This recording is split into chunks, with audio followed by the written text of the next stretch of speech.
क्या इवेपोरेशन भी बॉइलिंग है?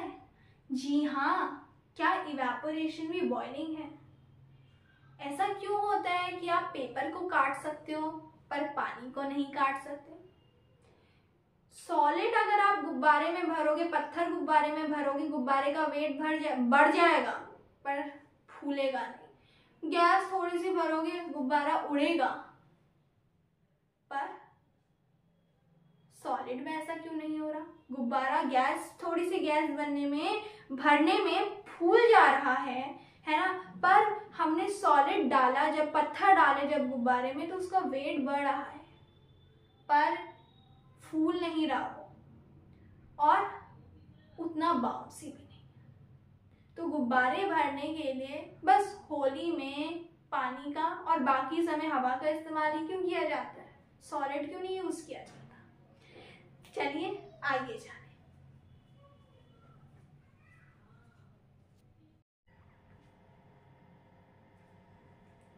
स्टोन पेपर सीजर खेला है कभी?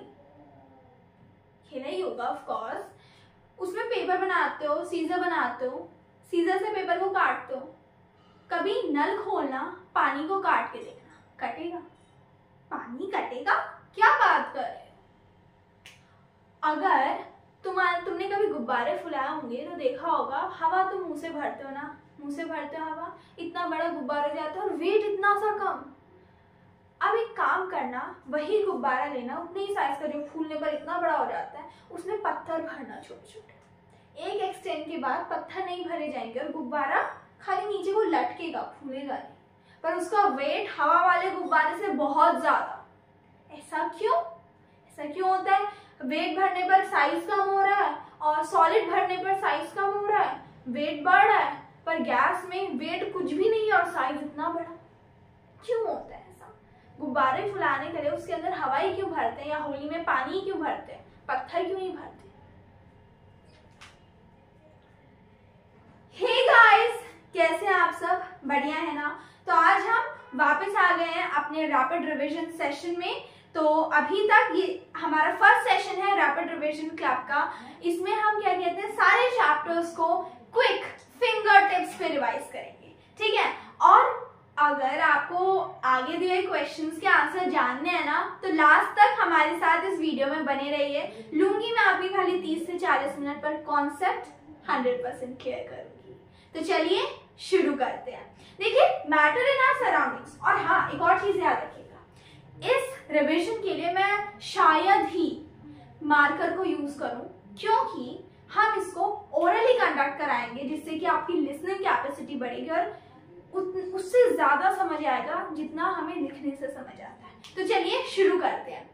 तो सबसे पहले हमने पढ़ा मैटर इन आवर सराउंडिंग्स। हमने क्लास 9 के बिगनिंग में पढ़ा होगा मैटर इन आवर सराउंडिंग्स, और इसी का रैपिड रिवीजन हम करने जा रहे हैं। तो देखिए, मैटर इन आवर सराउंडिंग्स, मैं हमेशा कहती हूँ कि हमें चैप्टर का नाम आना चाहिए, बजाय हमें नहीं पता हो चैप्टर के अंदर क्या है, 0 मार्क्स है हमारे, पर हमें ये पता होना चाहिए कि हम पढ़ क्या रहे हैं, उसका मतलब क्या है, ठीक है? तो मैटर इन आवर सराउंडिंग्स मतलब आसपास की सोसाइटी, आसपास का वातावरण, है ना?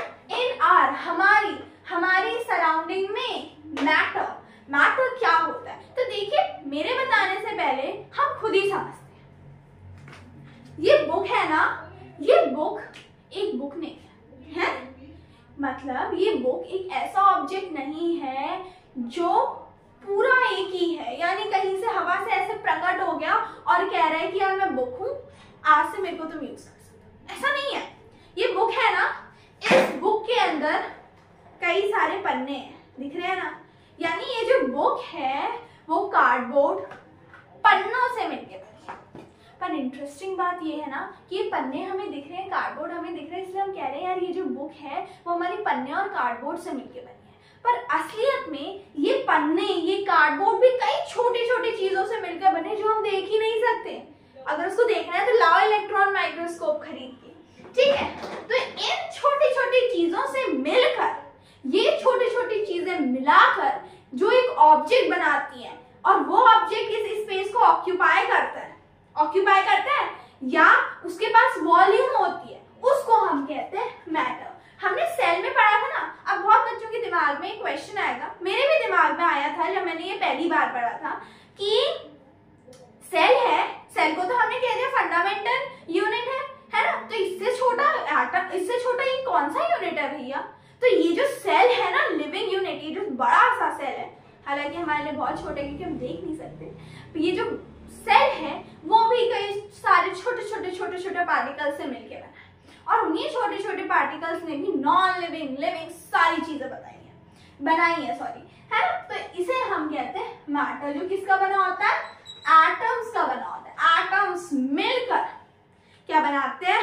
मैटर बनाते हैं। उसी तरह जैसे ईंटें यानी ब्रिक्स मिलकर घर बनाते हैं, वैसे ये एटम मिलके क्या बनाते हैं? मैटर बनाते हैं। वो मैटर मोबाइल जिससे मैं वीडियो रिकॉर्ड कर रही हूँ वो भी हो सकता है, वो मैटर मैं भी हो सकती हूँ, वो मैटर आप भी हो सकते हैं।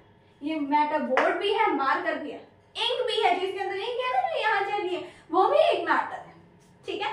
तो इसी को हम पढ़ेंगे। देखिए स्टार्टिंग में क्या हुआ कि जो फिलोसोफर्स थे, साइंटिस्ट थे, वो ये मानते थे कि क्या कहते हैं, मैटर इज पंचतत्व है ना, इसी से मिलकर सब बने, चाहे वो मिट्टी हो, चाहे आग हो, चाहे जल हो, चाहे धरती हो, चाहे आकाश हो, हम सब इससे मिलकर बने। पर अब क्या माना जाता है कि मिट्टी भी कई छोटे छोटे पार्टिकल से मिलकर बनी है, ये आकाश भी कई छोटे छोटे पार्टिकल से मिलकर बना है, धरती भी छोटे छोटे पार्टिकल से मिलकर बनी है, फायर भी छोटे छोटे पार्टिकल से मिलकर बनी है, समझे?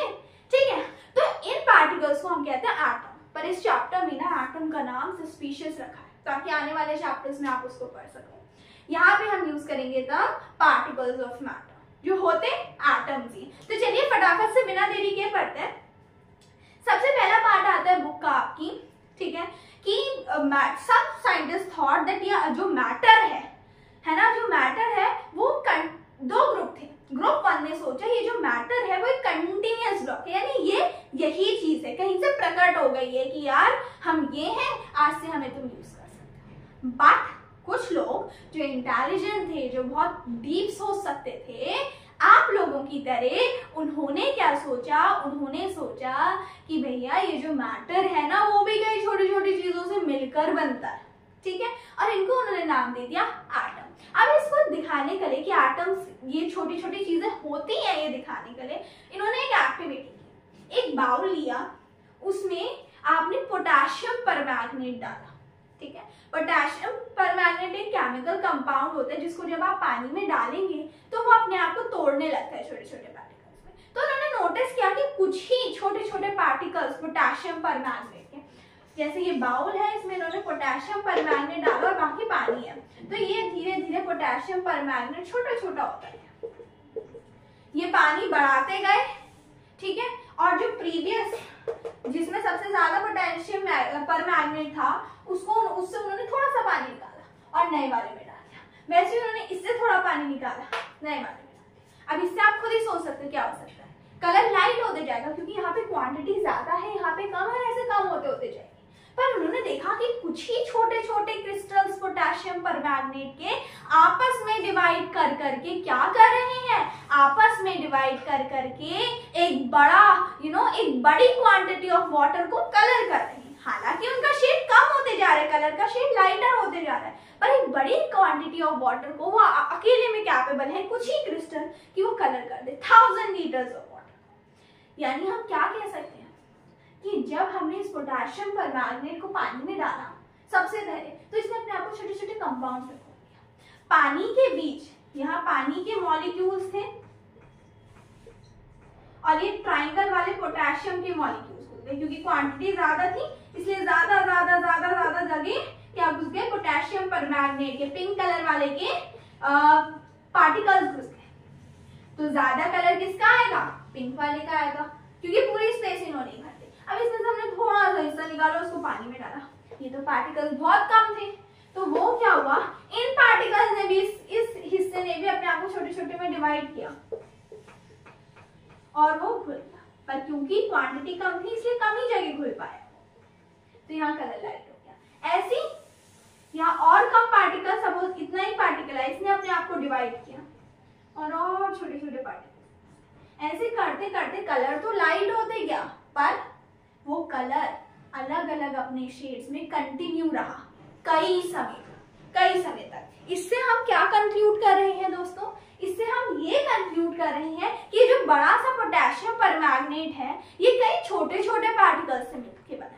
अगर ये पूरा कंटिन्यूअस ब्लॉक होता, छोटे छोटे पार्टिकल से मिलकर नहीं बना होता, तो ये ऐसे ही रहता है ना। फिर हम यहां से कलर निकालते और इसमें डालते, कोई कलर नहीं आता, कोई कलर नहीं आता, है ना, क्योंकि ये ऐसा ही एज स्टिल रहता है, ये टूटता ही नहीं। जब ये एक सिंगल चीज है तो ये टूटती ही नहीं, है ना, ये बिल्कुल वैसे ही रहती। और इसका कलर भी जो था वो यहीं तक सीमित रहता, बाकी जगह फैलता ही नहीं। इससे हमने ये भी सीखा कि भैया चलो ये तो टूट गया, यानी ये छोटी छोटी चीजों से बना है, पर ये छोटी छोटी चीजें पानी के बीच में कैसे गई? अगर ये छोटी छोटी चीजों में टूट गया होता तो फॉर सपोज ये यहीं पे स्टिल रहता है कि हमें छोटी छोटी जगह पे टूट गया, जितनी जगह पे ये था उतनी जगह पे इसके पार्टिकल्स भी बिखर गए, क्योंकि हमारे पास तो जगह ही है, सारी जगह पानी ने घेर रखी है। पर हुआ क्या? ये पूरे पानी में इवनली स्प्रेड हो गया, यानी पानी ने अपनी बीच में ना जगह छुपा के रखी थी। जैसे बस में बैठते हैं तो दोस्त आते नहीं है, लेट लतीफ होते हैं बहुत से, तो उनके लिए जगह बचा के रखते हो, पूरा ऐसे फैल के बैठ जाते हो, है ना। पर जैसी दोस्त है आगे तू भी घुस जा, होता है ना, वैसे ही इसने भी यहीं पे किया। ठीक है, अब अगली चीज, तो इससे हमने क्या देखा कि यार पार्टिकल्स ऑफ मैटर, जो वाटर था वो भी तो मैटर है ना, क्योंकि वो भी स्पेस ऑक्यूपाई कर रहा है, उसकी भी वॉल्यूम है ना। तो पार्टिकल्स ऑफ मैटर के बीच में क्या है? स्पेस है। और ये पोटेशियम परमैंगनेट ने हमें सिखाया कि एक पूरा मैटर स्मॉलर पार्टिकल से बनता है। तो ये देखिए, एक एग्जांपल से हमने मैटर की दो प्रॉपर्टीज सीख ली। क्या? कि पार्टिकल्स ऑफ मैटर के बीच में स्पेस होता है और ये मैटर, बड़ा सा मैटर छोटे छोटे पार्टिकल्स से मिलकर बनता है। आ गया समझ में? आ गया समझ में? बिल्कुल समझ में आ गया। ठीक है, अब देखें, अब हमने क्या बोला? अब हमने ये बोला कि पहली प्रॉपर्टी है मैटर की कि मैटर क्या करता है। अगर हम यहां से इसको इंडिकेट करें, फॉर सपोज क्या करें, यहाँ पे हम लिखते जाए, देखिए हम खाली एक कॉर्नर ऑफ बोर्ड को ऑक्यूपाई करेंगे, क्योंकि ऐसा रिवीजन नहीं किया जिसमें हमको सब डिटेल में पढ़ना पड़ रहा है। ठीक है, तो चलिए, ये हमने किया, हमने बोला मैटर की कैरेक्टरिस्टिक्स क्या होती है। तो पहली चीज, it occupy space and have volume. कहोगे एग्जाम्पल दो, बिना एग्जाम्पल के हम कैसे माने, हम बड़े प्रैक्टिकल लोग। अच्छा, दे रहे एग्जाम्पल, अपने आप ही को देख लो ना। आप ये वीडियो देख रहे हैं, वीडियो कहीं बैठ कर ही तो देख रहे होंगे, जहां बैठे हैं वहां आपने स्पेस ऑक्यूपाई कर रखी है कि नहीं कर रखी है? आपकी वॉल्यूम है कि नहीं है ना।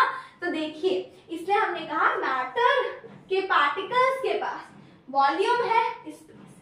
अब हम बोल रहे हैं, ठीक है, characteristics of particles of matter.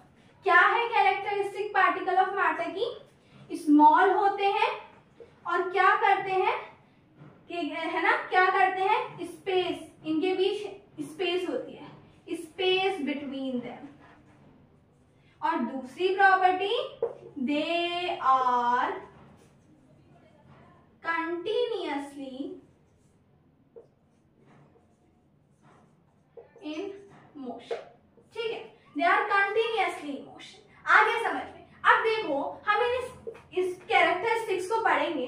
हमने बोला पार्टिकल्स ऑफ मैटर जो होते हैं ना, वो बहुत स्मॉल होते हैं, छोटे छोटे होते हैं। ठीक है, आपने देखा होगा कि पार्टिकल्स, जो एक बड़ा सा मैटर है, वो छोटे छोटे पार्टिकल्स से मिलकर बन रहा है, यानी अगर ये सॉलिड ब्लॉक है तो ये छोटे छोटे छोटे छोटे छोटे ऐसे पार्टिकल्स से मिलकर बन रहा है। ठीक है, दूसरी चीज हमने क्या पढ़ी कि पार्टिकल्स ऑफ मैटर जो हैं वो क्या कर रहे हैं? They have space between them, उनके पास कई सारी स्पेस होती है। और एक और characteristic, they attract each other. अब मैंने आपसे क्वेश्चन पूछा था ना स्टार्टिंग में कि पानी कटता क्यों नहीं है, मैं बताती हूँ। देखो, particles of matter, solid, liquid, gas, आपने देखा होगा कि क्या कहते हैं, दो दोस्त होते हैं, डिपेंड करता है कि वो कितने अच्छे दोस्त हैं। अगर बहुत अच्छे दोस्त होंगे तो चिपके रहेंगे एक दूसरे के साथ, कम अच्छे होंगे तो कभी इसके साथ कभी उसके साथ, और बहुत कम अच्छे होंगे तो कभी, है ना, कभी कभी उसकी बुराई भी कर देंगे, दोनों एक दूसरे की बुराई कर देंगे, फिर सामने वाले से पता चलेगा अच्छा इसने मेरे बारे में ऐसा कहा।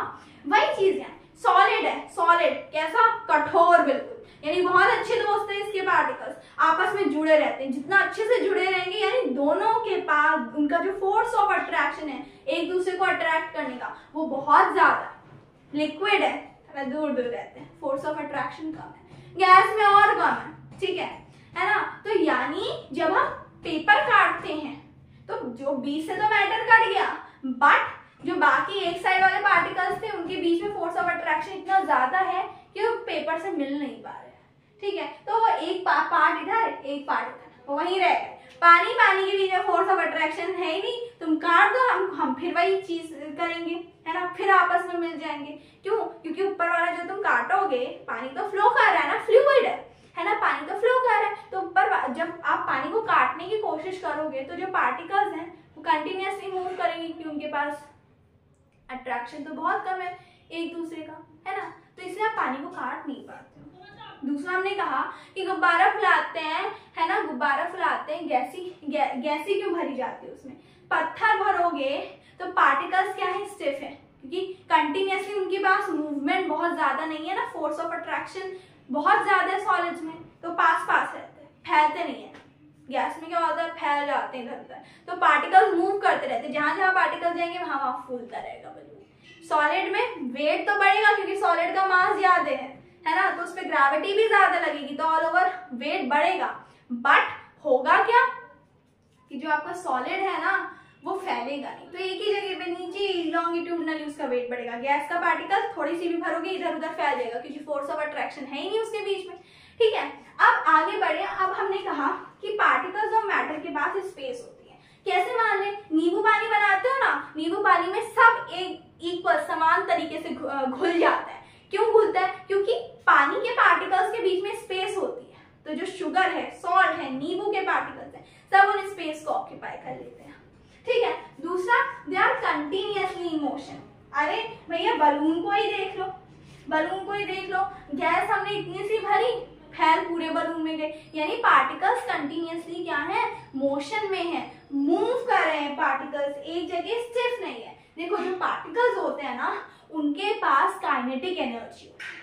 काइनेटिक एनर्जी सिंपली डिफाइन करती है मोशन ऑफ पार्टिकल्स को, मोशन को डिफाइन कर रही है, यानी पार्टिकल जो है वो मोशन में कंसिस्टेंटली मूव कर रहे हैं, इधर उधर मूव कर रहे हैं, ठीक है। तो ये सेकंड कैरेक्टरिस्टिक हो गई कि दे आर कंटिन्यूअसली मोशन। जैसे जैसे उनका टेम्परेचर बढ़ेगा, जैसे जैसे उनको प्रोत्साहन मिलेगा कि बहुत बढ़िया कर रहे हो तुम एकेडमिक्स में, वो और पढ़ने लग जाएंगे, यानी उनकी काइनेटिक एनर्जी और बढ़ जाएगी। जितनी काइनेटिक एनर्जी बढ़ेगी यानी जितनी पढ़ाई बढ़ेगी वो उतना आगे जाएंगे, यानी जितनी काइनेटिक एनर्जी बढ़ी, जैसे जैसे टेम्परेचर बढ़ा वैसे वैसे काइनेटिक एनर्जी बढ़ी, है ना, काइनेटिक एनर्जी बढ़ी तो उनका मोशन बढ़ा, वो और कंपीट करने लग गए और अच्छे से पढ़ने लग गए, ठीक है। आगे समझ में, अगली चीज हमने बोला particles of matter attract each other. अगर अट्रैक्ट नहीं कर रहे होते ना, तुमने जो सॉलिड बुक रखी है इसका आधा हिस्सा वहां दूसरे रूम में छटका होता, आधा हिस्सा तीसरे रूम में छटका होता, ठीक है। पहले ही रूम में कुछ मिलता ही नहीं, पानी है, पानी के बीच में फोर्स ऑफ अट्रैक्शन कम है, क्या होता है, फ्लो करता रहता है, हल्का सा नीचे डालोगे पूरी जमीन में फैल जाएगा। गैस में और ज्यादा होता है, एक रूम में हल्की सी गैस डालोगे पूरे रूम में फैल जाएगी, ठीक है। आगे समझ में, खाना पकाते हो ना, किचन में होता है, फैलते फैलते दूसरे रूम में आ जाता है ना। आगे समझ में, तो हमने क्या बोला, दे पार्टिकल्स के बीच में फोर्स ऑफ अट्रैक्शन होता है। अब ये अट्रैक्शन कितना ज्यादा है वो स्टेट ऑफ मैटर को डिफाइन करता है। अगर बहुत ज्यादा है आपस में, बिल्कुल ऐसे स्थिर है, तो वो क्या होगा, सॉलिड होगा। थोड़ा हल्का फुल्का ऐसे चंचल दिमाग है, चंचल फोर्स है, हिल रहा है, ठीक है। तो हमने देखा कि सॉलिड जो है वो बिल्कुल रिजिड, ऐसे बहुत तेज फोर्स ऑफ अट्रैक्शन पकड़ के रखा है, चकड़ के रखा है, हिलेगा नहीं।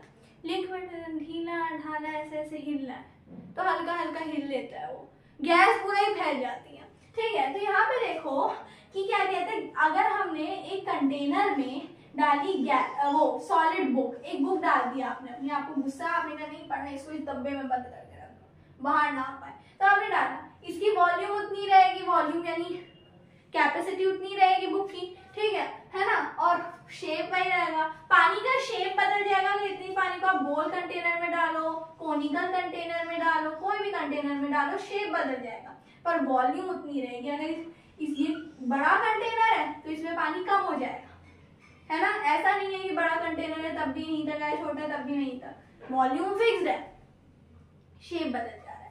गैस में शेप भी बदल जा रहा है, वॉल्यूम भी बदल जा रही है according to the container.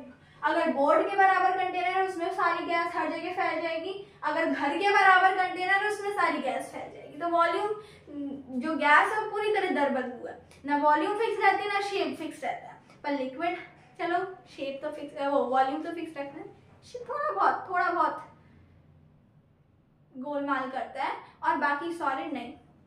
Principles always have to be followed, ये वाला सिस्टम है, ठीक है। अब देखो सॉलिड की characteristics, fix shape, fix volume. जो लगाओगे खींचोगे, शेप चेंज तभी करेगा जब उसके पास इलास्टिसिटी है, यानी रबर बैंड, उसके पास इलास्टिसिटी की कैरेक्टरिस्टिक है कि उसके पार्टिकल्स इलास्टिक है, ऐसे ऐसे स्ट्रेच हो जा रहा है ना। पर जैसे ही क्या होगा, जैसे ही आपका शेप बंद, तो शेप वो फोर्स लगाना बंद हो गया तो आपका शेप नॉर्मल हो गया। ज्यादा ही फोर्स लगा दिया तो क्या होगा, टूट जाएगा, ठीक है।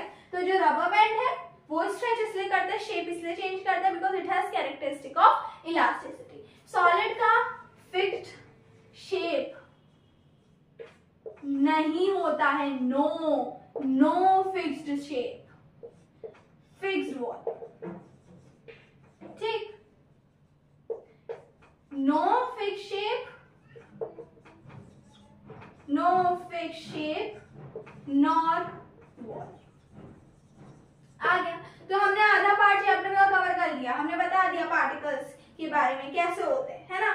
अब जैसे आप कहोगे शुगर और सॉल्ट है, वो तो कंटेनर का शेप ऑक्यूपाई कर लेते हैं क्योंकि वो छोटे हैं, वो कई सारे एक साथ कंटेनर में आ रहे हैं, पर अपना खुद का शेप तो उनका क्यूबॉइडल या क्यूबिकल ही है ना, खुद का शेप तो चेंज नहीं हो रहा है। फिर हमने बोला गैसियस स्टेट में, गैसियस स्टेट में हमने बोला सिलेंडर होते हैं ना एलपीजी के, इतने सिलेंडर में इतनी बड़ी वॉल्यूम ऑफ गैस स्टोर कर ली जाती है क्योंकि उसको लिक्विफाई कर दिया जाता है, कंप्रेस करी जा सकती है। अब सॉलिड जिसके बीच में स्पेस है ही नहीं, जिसके पार्टिकल्स के बीच में स्पेस है ही नहीं, सॉलिड के पार्टिकल्स के बीच में आपकी स्पेस बहुत कम है। क्यों? क्योंकि उनमें फोर्स ऑफ अट्रैक्शन आता है, तो उनके बीच में स्पेस है ही नहीं, ठीक है। सॉलिड के पार्टिकल्स के बीच में स्पेस है ही नहीं, इसलिए उनको फिक्स्ड शेप भी है ना, और फोर्स ऑफ अट्रैक्शन ज्यादा है पार्टिकल्स का, इसलिए उनके बीच में स्पेस है ना। अब क्या होता है गैसियस में, वैसे ही लिक्विड स्टेट में हमने बोला भैया थोड़ा स्पेस है इसलिए फ्लो करता है, बट ऐसा नहीं है कि बहुत ही दूर गैस की तरह उड़ के चले जाएगा। पर गैस में क्या है, बहुत ही स्पेस है पार्टिकल्स के बीच में। क्यों? क्योंकि फोर्स ऑफ अट्रैक्शन कम है ना, उनके वो जो फोर्स लगा रहे हैं एक दूसरे के अंदर ऊपर, वो बहुत कम लग रहा है, इसलिए उनका जो शेप है वो फिक्स नहीं है, ठीक है। इतना आगे समझ में। तो हमने बोला गैस के पास कंप्रेसिबिलिटी होती है, उनके बीच में स्पेस बहुत ज्यादा है, ठीक है, सारी चीजें इंटरकनेक्टेड है।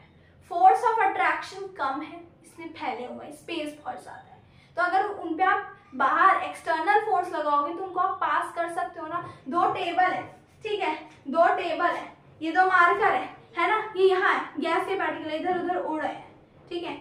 अब मैंने इन पे एक्सटर्नल फोर्स लगा अपने हाथ का, इनको चिपका दिया, इनको क्या कर दिया, चिपका दिया, तो इनका जो ये यानी छोटे से एरिया में उतने ही गैस के पार्टिकल्स आ रहे हैं, यानी जहां इतने बड़े एरिया में दो और आ जाएंगे।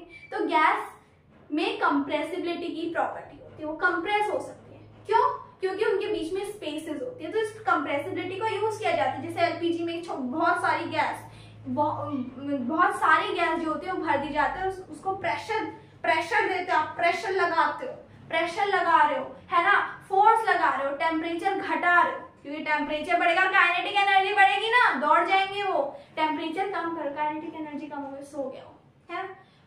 प्रेशर लगा रहे हो, फोर्स भी लगा रहे हो, टेम्परेचर भी घटा रहे हो, क्या होगा, एक जगह पर कई सारे पार्टिकल्स स्टोर हो जाएंगे। आगे समझ में। अब बलून होता है ना, बलून फुलाते हैं, बलून फूटता क्यों है? क्योंकि गैस के पार्टिकल्स फ्री है, उनमें काइनेटिक एनर्जी सॉलिड और लिक्विड से ज्यादा है, तो वो ऐसे घूमते रहते हैं। वॉल्स ऑफ बलून, बलून की जो वॉल्स होती हैं, यानी जो बलून का एक्सटर्नल सरफेस होता है, उस पर धक्का मारता है, हट हट हट हट हट, धक्का मारे तो क्या हुआ? बलून फूल गया। ज्यादा ही धक्का पड़ेगा तो बलून फट जाएगा और बच्चे रोने लग जाएंगे, है ना।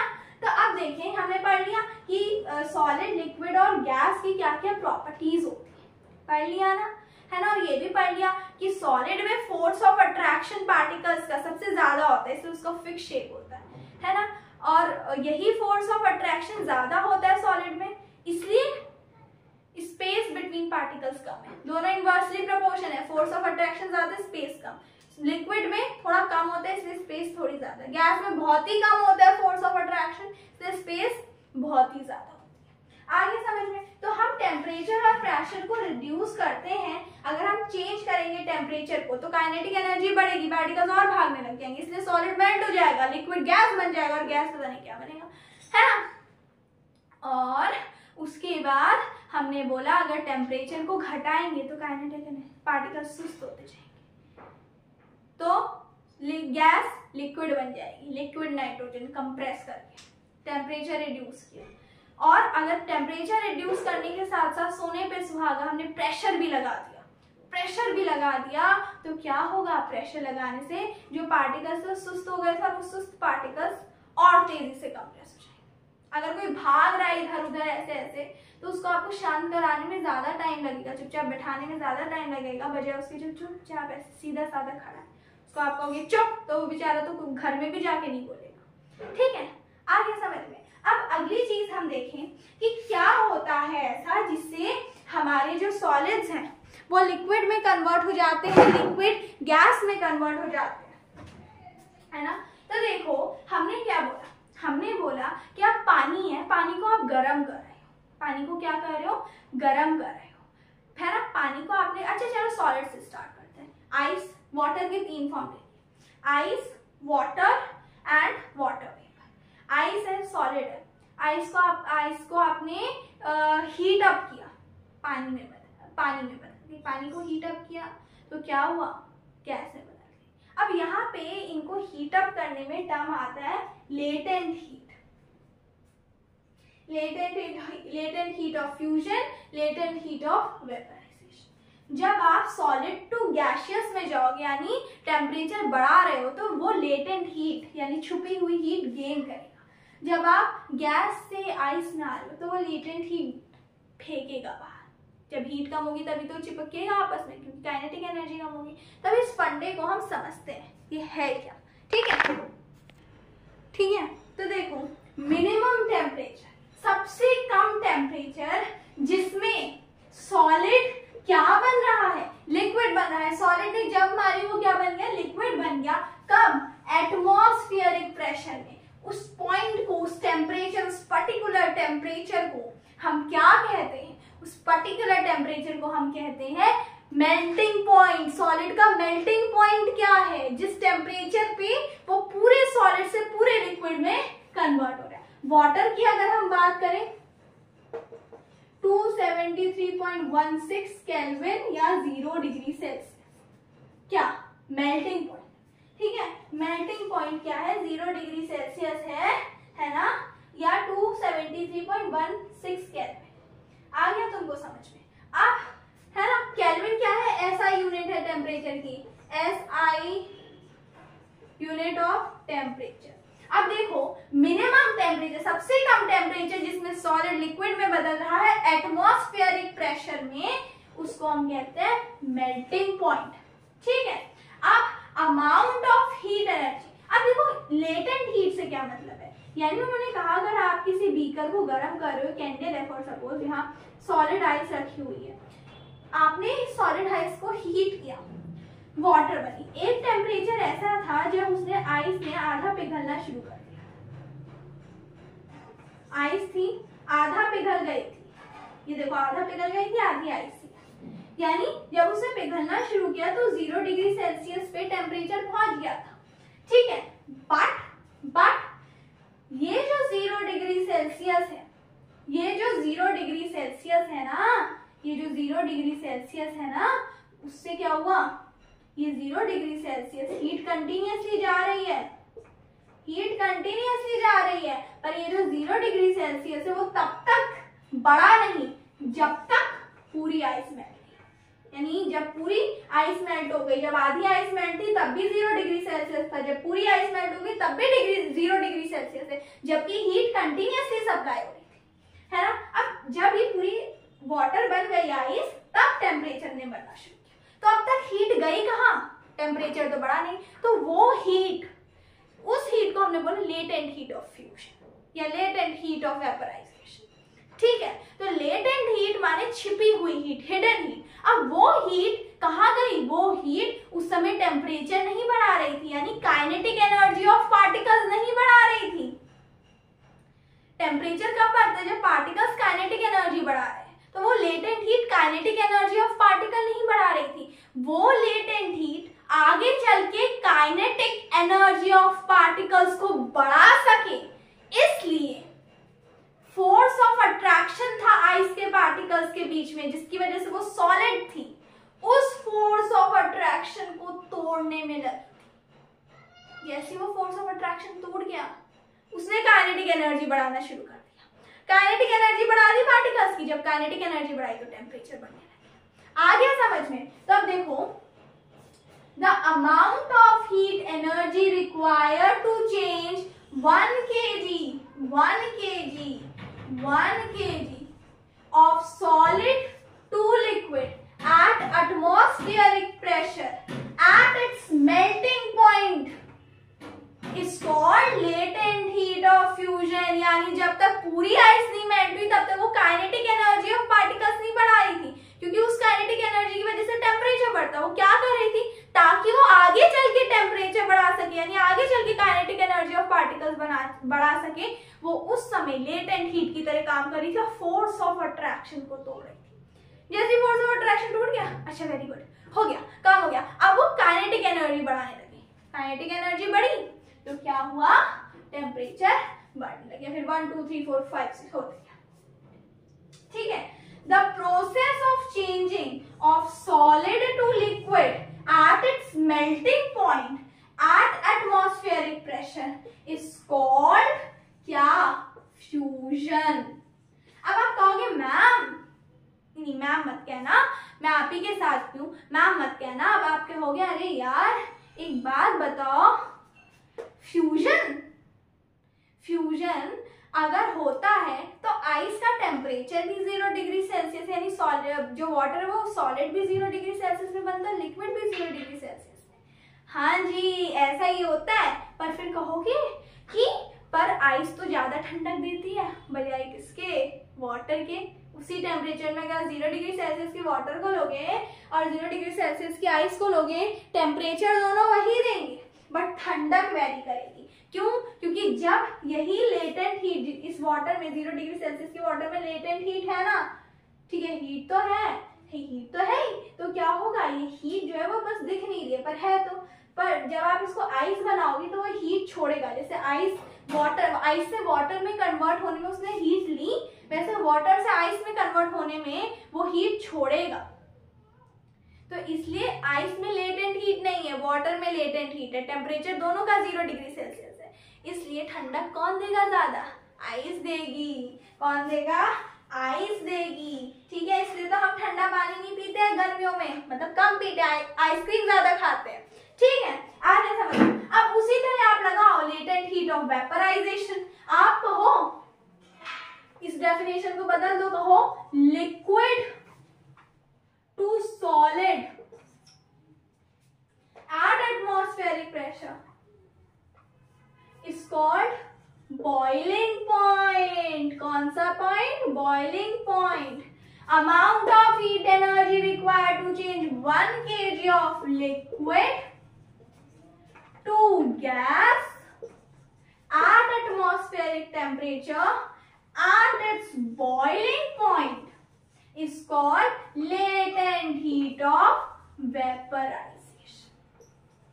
वेपराइजेशन का टेम्परेचर यानी जो वाटर है उसका लिक्विड से गैस बनने का टेम्परेचर और गैस से लिक्विड बनने का टेम्परेचर वाटर का दोनों क्या रहेगा, 100 डिग्री सेल्सियस। रहती है, सारे मैटर्स में ऐसे होता है। इंटरचेंजेबल टेम्परेचर सेम रहते हैं, चाहे सॉलिड से लिक्विड बनो, लिक्विड से सॉलिड बनो, टेम्परेचर सेम रहेगा। उसी तरह गैस से लिक्विड या लिक्विड से गैस। ठीक है, बस ये होता है कि अगर आगे को बढ़ना होगा यानी सॉलिड से लिक्विड बढ़ना होगा तो आपके पास लेटेंट हीट भी होगी, यानी वाटर के पास लेटेंट हीट भी होगी, पर आइस के पास कम में आना होगा, गैस से वो लिक्विड से सॉलिड में आना होगा तो उसके पास लेटेंट हीट नहीं होगी। Process of changing of liquid to gas at its boiling point at atmospheric pressure is called vaporisation. इसी पानी को आप गर्म करते गए गैस बनना शुरू हो गया, बट जब तक पूरा गैस नहीं बना तब तक उसका 100 डिग्री सेल्सियस रहेगा। जब गैस बनना स्टार्ट होगा तब भी उसका 100 डिग्री सेल्सियस होगा, और जब पूरा गैस बन गया होगा तब भी उसका 100 डिग्री सेल्सियस होगा। ठीक है, और जब पूरा गैस बन जाएगा पानी तब उसके बाद बढ़ना शुरू करेगा। क्यों? पार्टिकल्स क्या कर रहे थे? पार्टिकल्स भैया काइनेटिक एनर्जी नहीं बढ़ा रहे थे जो टेम्परेचर बढ़ाती, वो क्या कर रहे थे? फोर्स ऑफ अट्रैक्शन को तोड़ रहे थे। जैसे ही फोर्स ऑफ अट्रैक्शन टूटा उन्होंने टेम्परेचर बढ़ाना शुरू कर दिया। आ गया समझ में? तो ये हमारा था। इसी के साथ हमने क्या पूरा कर लिया? हमने पूरा कर लिया इफेक्ट ऑफ टेम्परेचर का।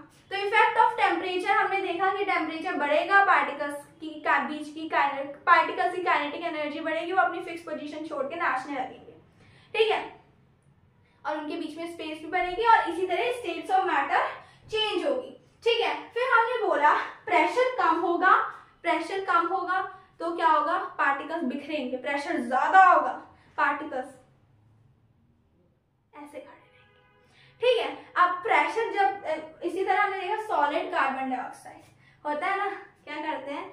सॉलिड कार्बन डाइऑक्साइड हम देखते हैं कि जो शोज होते हैं ना, शोज उसमें सॉलिड कार्बन डाइऑक्साइड रखे रहते हैं, जैसे ही उनको बिल्कुल डिस्को इफेक्ट देना होता है उसको, उसका प्रेशर घटा देता है और वो गैस बन जाती है फटाफट, और उसका इफेक्ट हम देखते हैं। तो ऑन रिड्यूसिंग टेम्परेचर और रिड्यूसिंग प्रेशर जो कार्बन डाइऑक्साइड होती है वो सॉलिड बन जाती है। ठीक है, उसको इसलिए हम ड्राई आइस भी कहते हैं। ठीक है, आगे समझ में? ड्राई आइस भी कहते हैं। ठीक है, अब देखो, अब हमने कहा कि क्या कहते हैं, जो आपके कुछ सब्सटेंसेस ऐसे होते हैं जो वॉलेटाइल होते हैं नेचर में। वॉलेटाइल होते हैं, जैसे परफ्यूम होता है ना, कई सारी चीजें होती है, नेल पॉलिश का रिमूवर उसकी कहते हैं बेटा ढक्कन अच्छे से बंद करना उड़ जाएगा, तारपीन का तेल ढक्कन अच्छे से बंद करना उड़ जाएगा। क्यों? क्योंकि फटाफट हीट एनर्जी को लेकर, हीट एनर्जी का जो इफेक्ट होता है वो उनमें बहुत तेज होता है, तो उसको हम वॉलेटाइल कहते हैं। और कुछ सब्सटेंस होते हैं सब्लिमेट मतलब जो डायरेक्टली सॉलिड टू गैस या गैस टू सॉलिड चेंज होता है। ठीक है, तो देखो the process of changing of solid to gas and vice versa, यानी सॉलिड टू गैस या gas to solid without changing into liquid, यानी directly solid to gas change हो जा रहा है, वो प्रोसेस कहते हैं सब्लिमेशन। उस प्रोसेस को कहते हैं सब्लिमेशन, जिस प्रोसेस में matter directly solid to liquid या लिक्विड सॉलिड टू गैस और गैस टू सॉलिड चेंज हो जा रहा है, उस प्रोसेस को सब्लिमेशन कहते हैं। और जो सब्सटेंसेस सब्लिमेशन का प्रोसेस फॉलो करते हैं, यानी directly changes from solid to gas और गैस टू सॉलिड, उन सब्सटेंसेस को हम कहते हैं सब्लिमेट्स और वॉलेटाइल में कंफ्यूज मत होना। वॉलेटाइल्स तो मतलब वॉलेटाइल्स हम कह रहे हैं कि जल्दी वो सॉलिड भी हो सकते हैं, लिक्विड भी हो सकते हैं, जो जल्दी हीट अब्सॉर्ब करते हैं एनवायरनमेंट से और उड़ जाते हैं, मतलब हीट का इफेक्ट उनमें ज्यादा जल्दी आता है। ठीक है, बट सब्लिमेट आर दो जिसमें दो स्टेट होती है, या तो सॉलिड या तो गैस, लिक्विड स्टेट नहीं होती है। ठीक है, आ गया समझ में? अब इसका एग्जाम्पल है नैप्थलीन बॉल डालते हैं, नए मंगाने पड़ते हैं। क्यों? क्योंकि वो सॉलिड एनवायरनमेंट से हीट लेकर क्या होता है, गैस में कन्वर्ट हो जाता है। ठीक है, नैप्थलीन बॉल ज्यादा बेस्ट एग्जाम्पल। ठीक है, तो अगली चीज हमारी है इवेपोरेशन को देखते हैं फटाफट। ठीक है, तो phenomena of change of liquid to gas liquid से गैस में चेंज हो रहा है बिना कोई भी टेम्परेचर में, ये इंपॉर्टेंट है, बिलो इट्स बॉइलिंग पॉइंट। यानी बॉइलिंग इवेपोरेशन फिनोमिना तभी तक कहलाया जाएगा जब तक change of state liquid to gas below boiling point हो रही है। बॉइलिंग पॉइंट पे हो रही है तो वो तो वेपोराइजेशन कहलाएगा ना। तो दिस इज इंपॉर्टेंट, ये लिखना जरूर डेफिनेशन में कि phenomena of change of liquid to gas at any temperature, कोई भी टेम्परेचर में बिलो, बट वो एनी टेम्परेचर क्या होना चाहिए, below boiling point is called evaporation. देखो जब हम हम वाटर को बाहर रखते हैं धूप में, वो उड़ जाते हैं, इवेपोरेट हो जाते हैं, वाटर वेपर बन जाता है, ठीक है। तो हम कह रहे हैं कि पार्टिकल्स ऑफ मैटर अलग अलग लेयर में, पार्टिकल्स ऑफ मैटर की भी तो लेयर होती होगी। अगर ये वाटर है, सपोज हमने बोला कि दिस इज वाटर, यहाँ ये वाटर है, सिस्टम में वाटर पड़ा, तो इसके टॉप लेयर पे ज्यादा हीट एनर्जी होगी, उससे कम में कम होगी, उससे कम में और कम होगी। क्यों? क्योंकि टॉप लेयर एनवायरनमेंट के एक्सपोजर में ज्यादा है। एनवायरनमेंट में तो गर्मी है ना, उसी तरह सर्दियों में क्या होता होगा, नीचे के पानी में ज्यादा ठंडा, नीचे के पानी में, हाँ नीचे के पानी में क्या होता होगा, नीचे के पानी में और कम गर्मी आ जाती होगी। मतलब मैं क्या कहना चाह रही हूँ, मैं कहना चाह रही हूँ कि ऊपर की सतह में गर्मी ज्यादा रहती है, नीचे की सतह में वो गर्मी कम होती हो जाती है। क्यों कह रही हूँ मैं ऐसा? देखो क्या कहते हैं, टॉप में जो है वो एनवायरनमेंट के एक्सपोजर में तो ज्यादा हीट अब्सॉर्ब करे, तो अलग अलग लेवल में अलग अलग काइनेटिक एनर्जी है। तो क्या होता है, कभी कभी कुछ पार्टिकल्स में जिसमें बहुत ज्यादा काइनेटिक एनर्जी होती है, वो बस तैयार होते हैं कि यार हमें मिल जाए, हम चले जाए। एक तरीके से हम कह सकते हैं कि छोटा फ्रैक्शन ऑफ वाटर जो ऑलरेडी इतने टेम्परेचर में होता है, इतनी काइनेटिक एनर्जी में होता है कि वो फटाफट उसको थोड़ी हीट और मिले तो वो अपने बॉइलिंग पॉइंट में पहुंच जाए, वो छोटा फ्रैक्शन ऑफ वाटर। तो यानी बॉइलिंग पॉइंट में वो रीच करा, बिना बॉइलिंग पॉइंट में रीच करे तो टेम्परेचर चेंज नहीं कर सकता ना। बट पूरा वाटर जब बॉइलिंग पॉइंट में रीच करेगा तब हम उसको कहेंगे क्या, vaporisation. Small fraction of water अपने बॉइलिंग पॉइंट में चेंज किया और उड़ गया, पूरा नहीं चेंज किया, छोटा फ्रैक्शन ऑफ चेंज किया, क्योंकि इसके पास पहले से हीट एनर्जी थी, तो औरों के मुकाबले इसने जल्दी अपना बॉइलिंग पॉइंट रीच कर लिया, तो ये उड़ गया।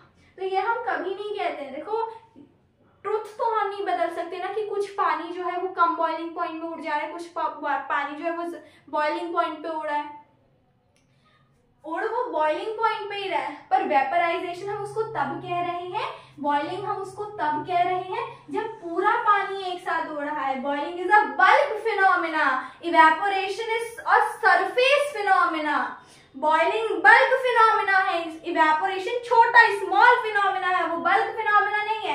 यानी बॉइलिंग हो रही है इवेपोरेशन में भी, पर छोटे फ्रैक्शन में हो रही है, समझे? ठीक है, ये हम कह रहे हैं। अब फैक्टर्स अफेक्टिंग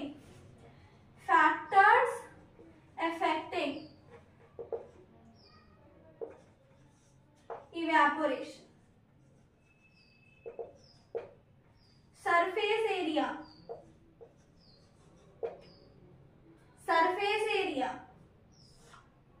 और सरफेस एरिया के बाद क्या, सरफेस एरिया के बाद ह्यूमिडिटी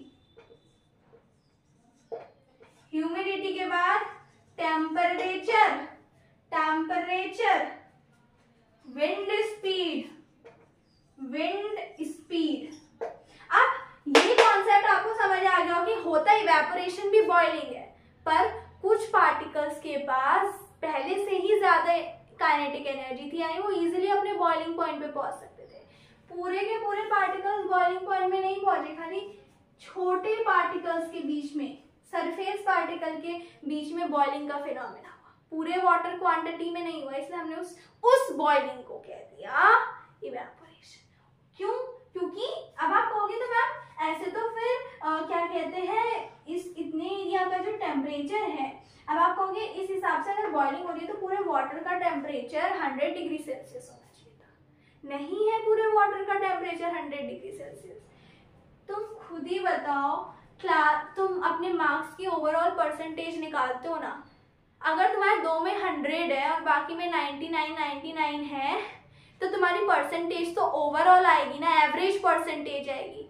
ऐसा तो नहीं है कि एक में 100 है तो 100% आ जाएगी। वैसे ही यहाँ का टेम्परेचर ओवरऑल टेम्परेचर आएगा, कहीं पे बहुत कम होगा, कहीं पे बॉइलिंग पॉइंट पे पहुंच गया होगा, इसलिए वहां उड़ गया वो, ठीक है। टेम्परेचर ओवरऑल वाटर का आएगा। आ गया समझ में? तो होती बॉइलिंग ही है, पर छोटे जगह की बॉइलिंग हो रही है, उसको हमने कह दिया इवेपोरेशन। तो इवेपोरेशन सरफेस फिनोमेना है, छोटे से एरिया में हो रहा है। बॉइलिंग बल्क फिनोमेना है, जब यही बॉइलिंग पूरा वाटर 100 डिग्री सेल्सियस में पहुंच जाएगा तो हम उसको वेपराइजेशन कहते हैं। अब एक और कॉन्सेप्ट है, अगर सुनना चाहो, अगर मैं ये बताऊंगी तो वीडियो थोड़ा एक्सीड हो जाएगा, बट कोई बात नहीं, सुनो। हम कहते हैं ना कि बॉइलिंग में हीट तो दोनों में सप्लाई हो रही है, तो किसी में 100 बॉइलिंग में 100 डिग्री से पूरा पानी गर्म हो गया, और क्या कहते हैं बाकी इवेपोरेशन के प्रोसेस में हीट जहाँ से सप्लाई हो रही है वहाँ खाली ऊपर ही सतह का पानी गर्म हो रहा है। क्यों हो रहा है ऐसा? देखो बॉइलिंग में आप जनरली या तो चारों डायरेक्शन से या तो नीचे से हीट सप्लाई करते हो, और फोकस्ड हीट होती है, स्प्रेडेड हीट नहीं होती। जैसे शीशा होता है ना, पेपर को जलाने के लिए सनलाइट ही काफी है, बट उस सनलाइट को शीशे के माध्यम से फोकस करना पड़ता है, तब पेपर चलता है ना। अब एनवायरनमेंट की हीट तो फैली तो थोड़ी थोड़ी हीट लेता है, सिर्फ फायदे में वो रहेगा जिसके पास पहले से ज्यादा काइनेटिक एनर्जी, वही फटाफट बॉइलिंग पॉइंट में पहुंच के अपने स्टेट चेंज कर देगा। बॉइलिंग में वो हीट फोकस्ड होती है, क्या स्पेसिफिकली बॉइलिंग के ही पर्पस से काम कर। तो बॉइलिंग में फिर कन्वेक्शन का फिनोमेना होता है, स्प्रेडली इवनली हीट जो होती है वो स्प्रेड होती है। नीचे से आपने हीट सप्लाई किया चारों डायरेक्शन से, हम कहते हैं ना warm air rises, cool air comes down, वही कन्वेक्शन का फिनोमेना हो रहा है। वार्म वाटर राइज करते, जैसे नीचे वाली सतह में पानी गर्म हो वो ऊपर चले गया, ऊपर ठंडा पानी था वो नीचे आ गया, ठीक है, आ गया। अब यहाँ पे ऊपर ही गर्म पानी था, ऊपर ही सरफेस में ही पानी था, वो सरफेस का पानी जो है, सरफेस का पानी जो है वो क्या हो गया, गर्म हो गया, गर्म हो गया।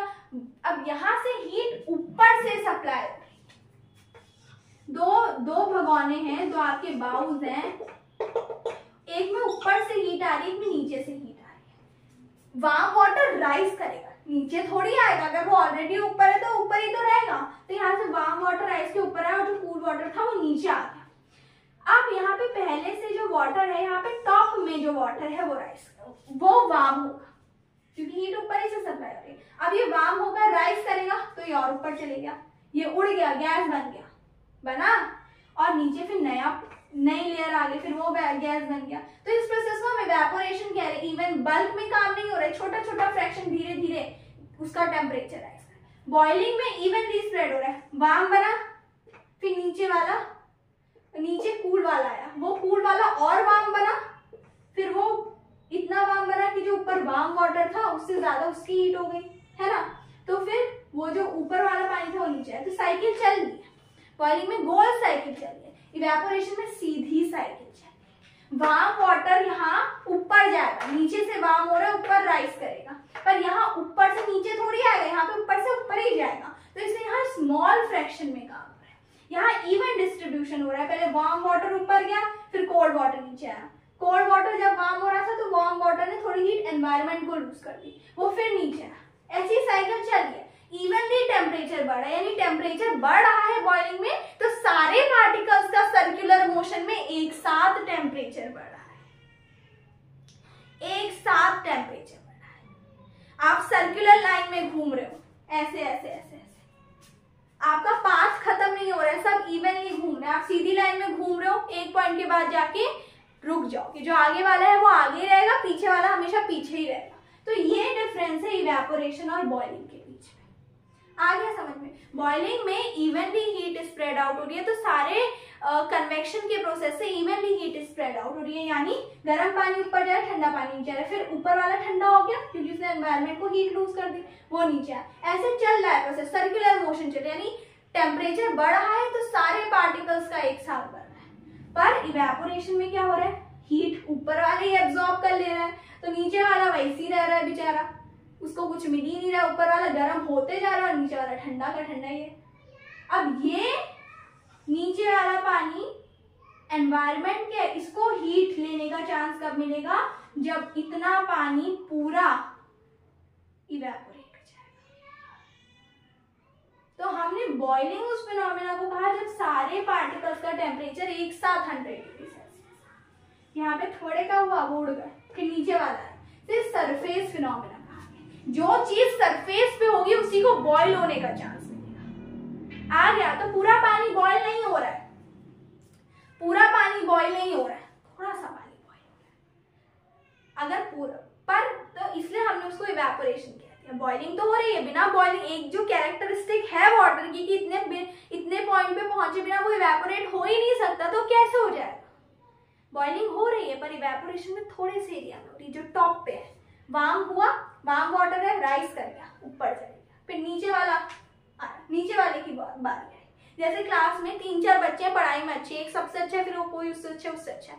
अब जो सबसे अच्छा है वो वही फर्स्ट आ रहा है, बाकी को आने का चांस ही नहीं मिल रहा। उनको चांस कब मिलेगा? जब पहले वाले बच्चे ने स्कूल छोड़ दिया, उसके पापा का ट्रांसफर हो गया, मम्मी का ट्रांसफर हो गया, बाकी बच्चे खुश हो गए, यार हमें आगे आने का चांस मिल गया। अब किसी क्लास में सब बच्चे, ये क्या है? ये इवेपोरेशन है, इसलिए उसको सरफेस फिनोमेना कहा है। जो सरफेस पे, जो टॉप पे है वही जीतेगा, है ना। और बॉइलिंग क्या है? सारे बच्चे एक समान होशियार है, यानी सब एक साथ फर्स्ट आ रहे हैं, कॉम्पीट भी कर रहे हैं, सबकी नॉलेज एक जैसी है, सब एक साथ फर्स्ट आ रहे हैं, यानी पूरी क्लास फर्स्ट है कि नहीं? तो बॉइलिंग है, बल्क फिनोमेना, बल्क में आदमी फर्स्ट आ रहा है, पूरे सबका एक जैसा। ठीक है, तो बॉइलिंग ऐसा नहीं है इवेपोरेशन में नहीं हो रही है, इवेपोरेशन में हो रही है, क्योंकि बिना बॉइलिंग के वो चेंज, बिना इतने टेम्परेचर पहुंचे वाटर अपनी स्टेट चेंज ही नहीं कर सकता, उसकी इनहेरिट कैरेक्टरिस्टिक है ना। बट इसको हम बॉइलिंग इसलिए नहीं कह रहे क्योंकि सारा वाटर एक साथ इवेपोरेट, एक साथ नहीं गैस में चेंज हो रहा है, सरफेस में पहले थोड़ा फिर थोड़ा। ठीक है, आ गया समझ में? Concept clear? बॉइलिंग और इवेपोरेशन। अब last topic, second last topic की सरफेस एरिया। सरफेस एरिया बड़ा होगा, ज्यादा वाटर सरफेस में होगा तो ज्यादा जल्दी ऊपर वाला ज्यादा क्वांटिटी ऑफ वाटर पहले अपने बॉइलिंग पॉइंट को रीच करेगा। ठीक है, आ गया समझ? ठीक है, सरफेस एरिया ज्यादा होगा तो ज्यादा वाटर इवेपोरेट होगा। Humidity amount of water vapour present in the air. पहले से ही वाटर की क्वांटिटी ज्यादा है भैया, तो कितना पानी ऊपर जाएगा? लिमिटेड क्वांटिटी में ही तो जाएगा ऊपर पानी। ठीक है, कितना पानी ऊपर जाएगा? अगर पहले से फुल है एरिया, पहले से फुल है कंटेनर, बस पहले से फुल है, तो आप बस में कैसे बैठोगे? नहीं बैठ सकते। तो ह्यूमिडिटी ज्यादा है तो इवेपोरेशन कम हो जाएगा। ठीक है, if H is more, E is less, temperature ज्यादा है, T is more, then evaporation is also more। क्यों? ज्यादा हीट मिल गई, ज्यादा जल्दी वो बॉइलिंग पॉइंट पे पहुंचेगा, इतना surface of water. Wind speed ज्यादा है तो इवेपोरेशन भी ज्यादा होगा। क्यों? अरे विंड आएगी अपने साथ उड़ा ले जाएगी, जगह खाली। ठीक, आ गया समझ में? तो ये चीज हमने पढ़ी। अब एक छोटा सा टॉपिक है, हाउ इवेपोरेशन कॉज। तो सिंपल सी बात है, गर्म पानी से नहाते हो ना ठंडियों में और ठंडा लगता है, इससे अच्छा तो ठंडे पानी से ही नहा लिया होता। क्यों? पानी गर्म है, वो गर्म पानी क्या कर रहा है? फटाफट हमारी बॉडी पे पड़ रहा है, वो पहले से ही गर्म है और हमारी बॉडी पे पड़ रहा है तो हीट अब्सॉर्ब कर रहा है हमारी बॉडी से, उड़ जा रहा है, इवेपोरेशन हो जा रहा है। ठीक है, तो हमको ठंडा लग रहा है क्योंकि हमारी बॉडी से तो हीट कम हो गई ना। आ गया समझ में? हीट कम हो गई ना, तो वही चीज हो रही है कि इवेपोरेशन कूलिंग इसलिए कॉज करता है क्योंकि वो जिस सरफेस के कांटेक्ट में आकर उड़ता है या जिस जगह से अपनी बची हुई हीट लेता है, तो वो अगर आपसे कोई आपके पास 3 पेंसिल है, सामने वाले को आपके पास 3 पेंसिल है, सामने वाले को अपना काम करने के लिए 2 पेंसिलें चाहिए, उसने आपसे 1 पेंसिल ले ली तो उसका काम हो गया ना उसका काम। आपके पास 3 पेंसिल है, सामने वाले के पास 1 पेंसिल है, उसको एक और पेंसिल चाहिए अपना काम कंप्लीट करने के लिए, उसने आपसे ली, उसका काम कंप्लीट हो गया, वो उड़ गया, पर आपका काम बच गया। क्यों? आपको 3 की जरूरत थी, आपने 1 उसको दे दिया, अब आपके पास 2 ही है, तो 2 से क्या होगा?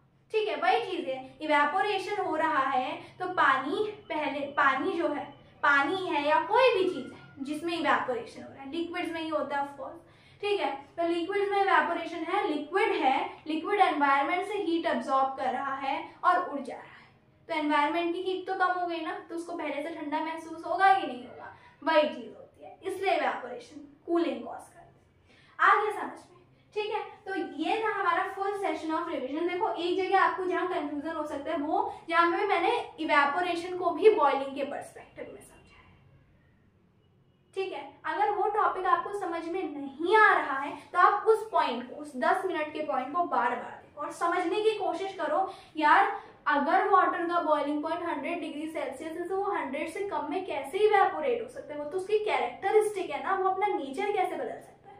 तो बॉइलिंग इवेपोरेशन में भी हो रही है बट छोटे से एरिया की हो रही है, पूरे बल्क ऑफ लिक्विड की नहीं हो रही है। आगे इसलिए हमने उसको इवेपोरेशन बोल दिया और वेपराइजेशन को अलग कैटेगरी दे दी। और दूसरा चीज, बॉइलिंग में इवनली पार्टिकल्स हीट अप होते हैं, क्यों? क्योंकि नीचे से सोर्स होता है हीट का या चारों तरफ से होता है, तो कन्वेक्शन का सर्कुलर मोशन चलता है, सारे पार्टिकल्स एक साथ हीट होते हैं, वार्म ऊपर कूल नीचे, वार्म ऊपर कूल नीचे, ऐसा करते करते एक साथ हीट होता है। पर इवेपोरेशन का ऊपर से हीट सोर्स है, तो ऊपर वो वार्म होगा तो वो वार्म होकर और ऊपर जाएगा ना, तो जब वो एयर में चले जाएगा तो नीचे वाले पानी को चांस, ठीक है। तो इसलिए वो सरफेस फिनोमेना है, वो बल्क फिनोमेना है। इतना डीप आपको कहीं पढ़ने को नहीं मिलेगा, कोई भी चैनल, किसी भी चैनल में आपको इतना डीप पढ़ने को नहीं मिलेगा, है ना। तो आप इसको देखिए और समझिए। कोई भी डाउट है कमेंट सेक्शन में जरूर कमेंट करिए, साथ में सॉल्व करेंगे, ठीक है। अगर आपके पास कोई भी प्रॉब्लम आ रही है क्वेश्चंस को लेकर तो उसको कमेंट सेक्शन में पोस्ट करें और मुझे रिकमेंडेशन दीजिए कि कैसे मैं अपने वीडियो को और इम्प्रूव कर सकूं, ठीक है। तो आज के लिए इतना ही। बोले कृष्ण।